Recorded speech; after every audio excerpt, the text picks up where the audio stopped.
bakit ganito ang nararamdaman ko. Sigaw ko sa sarili ko habang pinipilit ang sarili ko na makatulog. Naalala ko ang nangyari kanina. Pumunta sana ako para pasalamatan si Harvey. Pero nakita kong yakap-yakap siya ni Azari. Ewan ko. Nagsaselos na yata ako. Bawal ako magselos. At saka bakit ako nagsaselos? Hindi naman ako nobya ni Harvey. Wala naman akong karapatan. Naisipan kong bumaba at uminom ng gatas sa ibaba. Tumayo ako ng higaan ko at kinuha ko ang telepono ko. Gusto kong kumausap ng tao. Ako lang kasi ang mag-isa rito sa bahay ko. Bumukod na ako dahil malapit itong bahay na to kaysa sa bahay ni Mama sa trabaho ko. Tungkol nga pala kay Mama, kailangan ko pa palang ayusin ang problema niya sa negosyo niya. Huminga ako ng malalim, tingnan ko kung anong oras na. 2:00 na pala ng madaling araw pero hindi pa rin ako nakakatulog. Paniguradong nagmumukha na naman akong panda dahil sa IMAX ko. Nang makarating na ako sa kusina ko ay nagsimula na ako magtimpla ng gatas. Pagkatapos ko namang gawin iyon ay kinuha ko na ang telepono ko at isa-isang tinawagan ng mga kaibigan ko. Hindi sumagot sina V at Jade.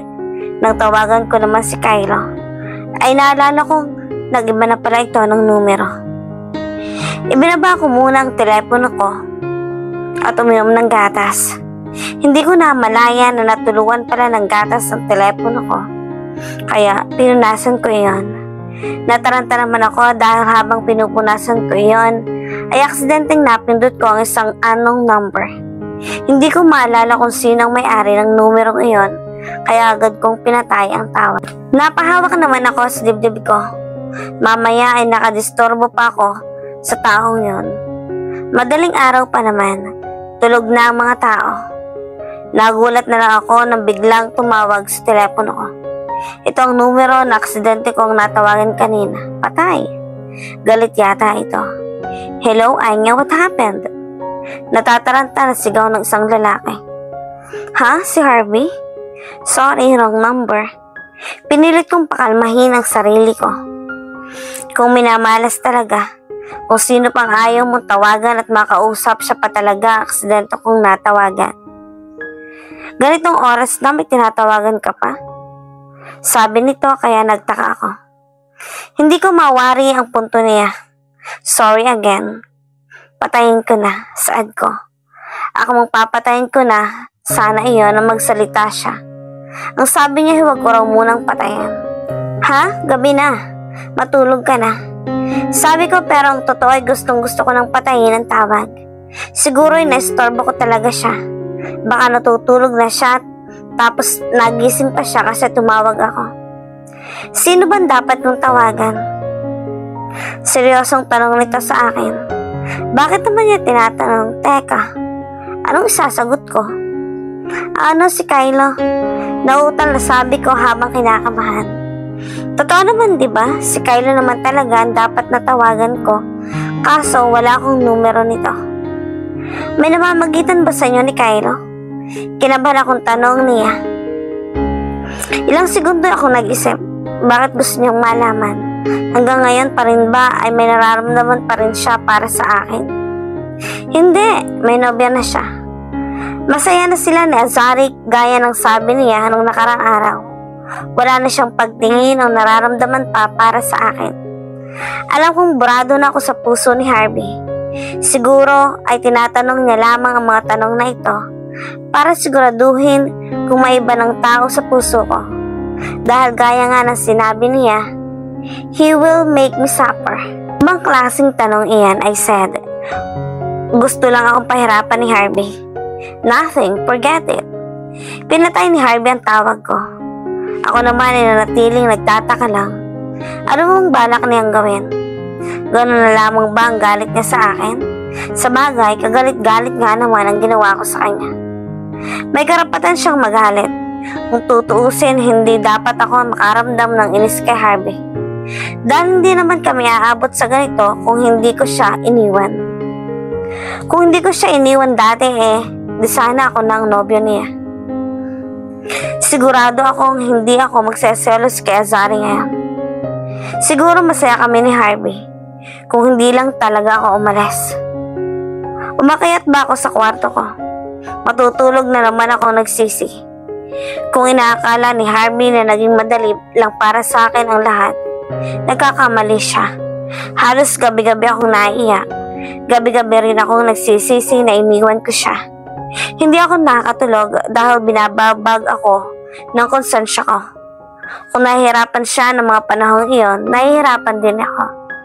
Pareho kaming umaga na at umaga pa lang ay sinusubok ng pasensya ko. Bukod sa hindi ako nakatulog kagabi, nakakainis pang itsura ko ngayon. Sabi na nga ba magmumukha akong panda ngayon dahil sa putak. Nakakainis. Dumagdag pa itong sasakyan ko. Nakalimutan ko palang pagpalit ng gulong kaya nasiraan ako. Malas. Hello Kai, pwede bang sumakay sa'yo? Nasiraan ako Saad ko kay Kyla. Dahil magkalapit lang naman ang kumpanya namin, pwede niya akong idaan sa hotel. Sure, nasan ka na ba? Mabait na pagpayag nito. Sabi na nga ba, maasahan si Kyla. Nasa malapit lang ang bahay ko. Sagot ko naman at lumabas na ng sasakyan ko upang hintayin si Kyla at upang makita niya agad ako. Ano ba naman ang itsura mo, Anya? Natutulog ka pa ba? Hindi ko alam kung mag-aalala ba si Kyla sa akin o nang-aasar. Tingnan mo, hindi ka makayata nagsusukulay, dagdag pa nito. Napanguso na lang ako. Wala na kasi akong oras kanina kaya hindi na ako nakapagsukulay. Ngayahin mo ako, fresh lang lagi. Saad nito, di wow. Susunduin kita mamaya. Pupunta tayo ng salon para naman maging fresh ka rin. Huwag kang mag-alala, libre ko. Ang naiinis na mukha ko ay napalitan ng ngiti. Ang bait mo talaga, Kyla. Minsan, hindi ka nakakainis. Talaga? Salamat. Oo nga naman, Kai. Fresh mo. Natawa naman ito dahil sa sinabi ko. Kanina ay nakakunot ang noo ko pero ngayon ay inuuto ko ni Kyla. Ikaw ba naman ang ilibre Nakarating na kami rito sa hotel. Pero bad trip, nandito ang nobya ni Harvey. Ano ang tingin nila sa hotel ko? Tambayan? Kung gusto nilang tumambay sa hotel ko, dapat magbayad sila. Wala nang libre ngayon, no? Do we have anything to do today? Pilit ng ngiti ko pero naaasar na ako. Pero pinipigilan ko ang sarili ko. Hindi naman dapat ako maasar. Appointment with Miss Atayana. Lihim na napairap naman ang mga mata ko. Ilang negosyante pa ba kailangan namin kausapin at puntahan? Sa pagkakaalam ko naman, ay kumpanya ko kahit hindi masyadong marami ang business partners ko. At saka, baka mamaya gawin na naman akong pain nitong lalaking to. Kahapon drug lord. Ano naman ngayon? And we will play golf. Masayang sabi ni Azari. Para itong bata, masyadong maingay. Buti na lang ay maganda siya. At saka, para namang nakikipaglaro ako ng golf sa kanila. Marami akong dapat gawin. Kasuhin ko pa ang mga negosyo ng nanay ko. I don't think I can play with you guys. I have so many important things to do today. Palusot ko pa. Ang gagawin nila akong third wheel? Please, muling hirit na naman ni Azari. Para saan ba? Para ipamukha sa akin na bitter ako? Tumingin ako kay Harvey. Mukhang pati rin siya ay hindi makatanggi sa gusto ng nobya niya. Papayag ba ako? Okay. Tanging naisagot ko na lang kay Azari. It's official. Magiging third wheel ako ngayon. Grabe. Natapos na ang appointment namin ni Miss Aitana. Pero ngayon pa lang ay pagod na ako.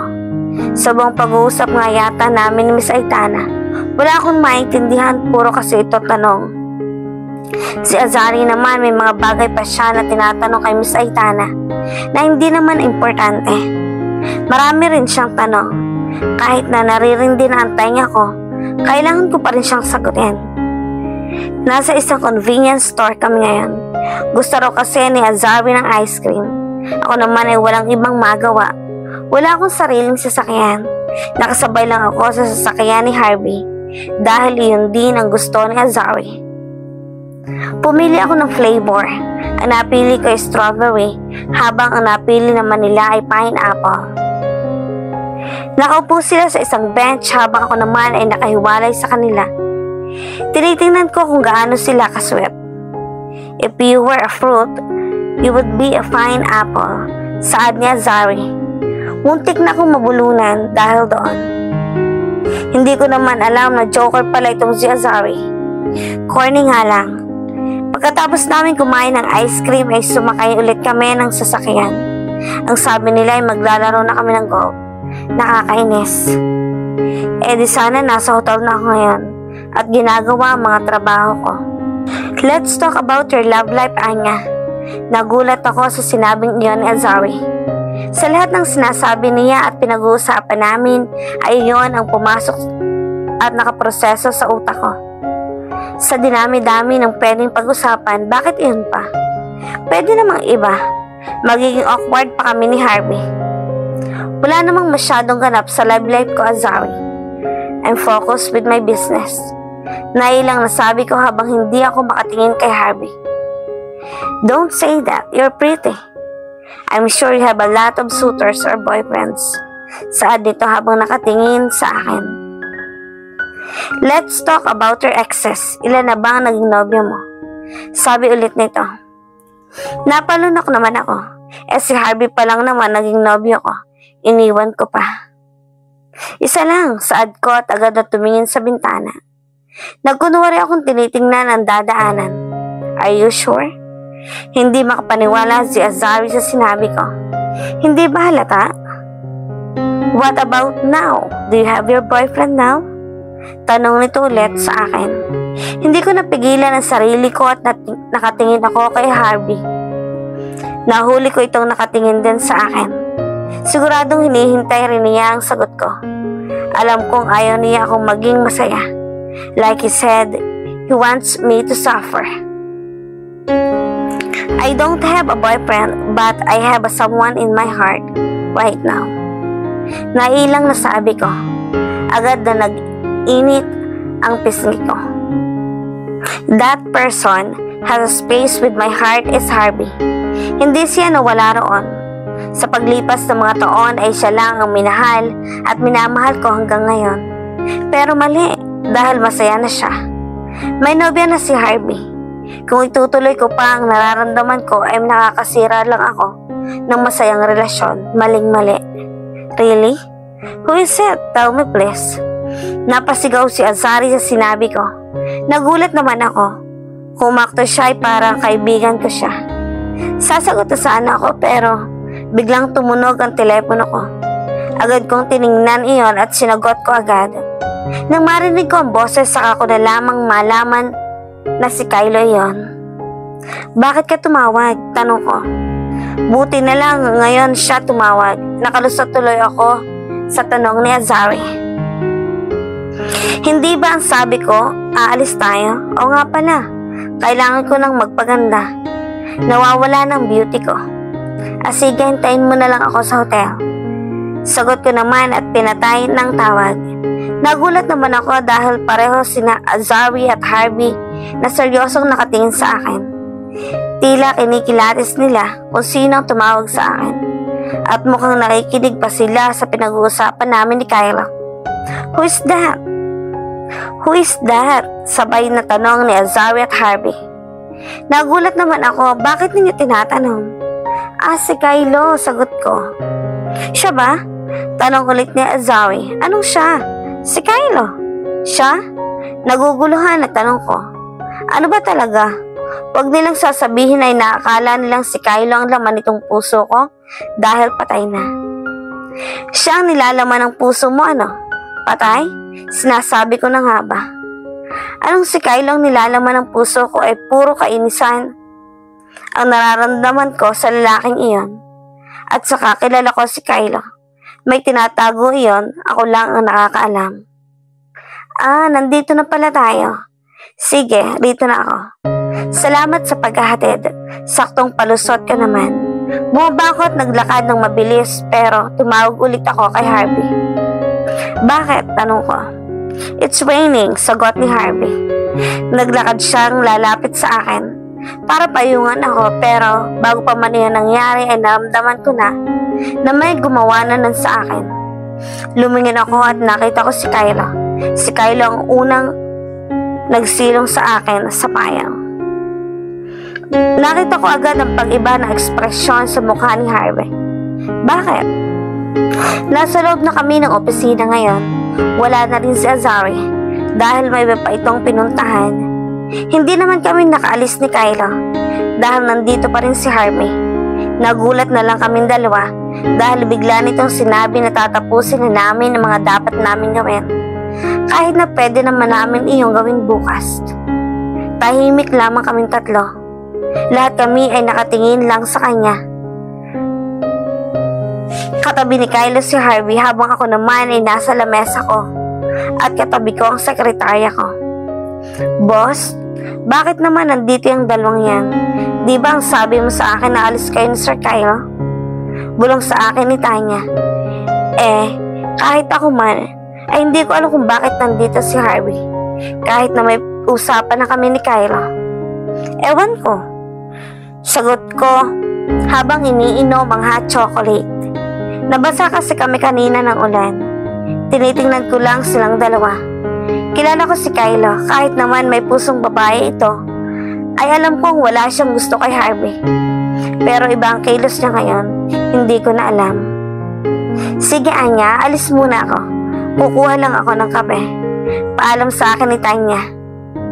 Tumango lang ako at bumalik na ang atensyon ko sa ginagawa ko. Tama rin ang sinasabi ni Harvey. Tatapusin na naman namin ito para hindi na namin gawin bukas. Wala na kaming gagawin pa. At saka para hindi na kumakita ang mukha ni Harvey bukas, no? May gusto ka ba kay Anya? Halos maibug ako ang iniinom ko dahil sa biglang sinabi ni Harvey. What the fuck? Why do you want to know? Walang ganang sabi ni Kylo. Isa pa. Tong si Kylo Parang mas lalo lang lalala ang sitwasyon sa mga sagot niya. Is it a secret? You want to be professional so you don't want other people to know it? O baka naman may baka pang babae bukod kay Anya? Mas lalong nanlaki ang mga mata ko dahil sa sinabi ni Harvey. Nasaksihan ko ang pag-igting ng bagang nito. Bitter ka? Bro, you already have your girlfriend. Bakit nakikialam ka pa sa buhay ng ex mo? Nakangising sabi ni Kylo. Sa puntong iyon ay kinabahan na ako. Nag-iinit na ang sitwasyon. Nakikita ko rin na napipiko na si Harvey. Agad na akong tumayo at nilapitan si Harvey. Lumapit ako sa kanya at hinawakan ang kamay nito at hinila palabas. What's wrong with you? Naiinis na tanong ko nang makaalis na kami. Sakto at wala ng mga empleyado. May bagyo kasi kaya maaga ko na silang pinalis. Anong what's wrong with me? You should say what's wrong with you and that Kylo. Mas lalo akong nagalit sa sinabi niyang iyon. Ang galing mo, Anya, nakamove on ka na agad? Don't tell me you left me because of that Kylo. Masaya ba kayo habang nasa ibang bansa? Napuno ng luha ang mga mata ko. Hindi ko alam kung magagalit, maiinis, o masasaktan ako sa mga sinabi niya. Dahil doon ay nasampal ko siya. Hindi ko na mapigilan ang sarili ko. Samot-sari ang nararamdaman ko. Don't say that to me. Hindi mo alam ang mga pinagdadaanan ko. Ganyan ba ang tingin mo sa akin? At saka, ano bang pake mo? May nobya ka na, Harvey. Tigilan mo na ako. Tigil na. Sigaw ko. Habang sinasabi ko mga salitang iyon ay tuloy-tuloy ang pagtulo ng luha ko. Hindi niya alam ang totoo. Iniwan ko siya para may patay ko ang sarili ko sa kanya. Umalis ako dahil alam ko sa sarili ko na hindi ako bagay sa kanya. Gusto ko maging pareho ang estado namin. Pero kahit na umalis ako, hindi siya nawala sa isip ko. Hindi siya nawala sa puso ko. Kung magiging ganito ka, Harvey, mabuti nang tigilan mo na ang pagpunta rito. Bawiin mo lahat-lahat ng investment mo kung gusto mo. Hindi ko kayang magtrabaho kasama ka. Mahinang sabi ko habang pinupunasan ang sarili kong luha sa mukha ko. Kasunod noon ay umalis na ako. Kung alam ko lang na ganitong kasakit ang madadatnan ko, sana palang hindi ko na pinilit ang sarili ko na makita siya. Sana pala hindi na ako bumalik sa buhay niya.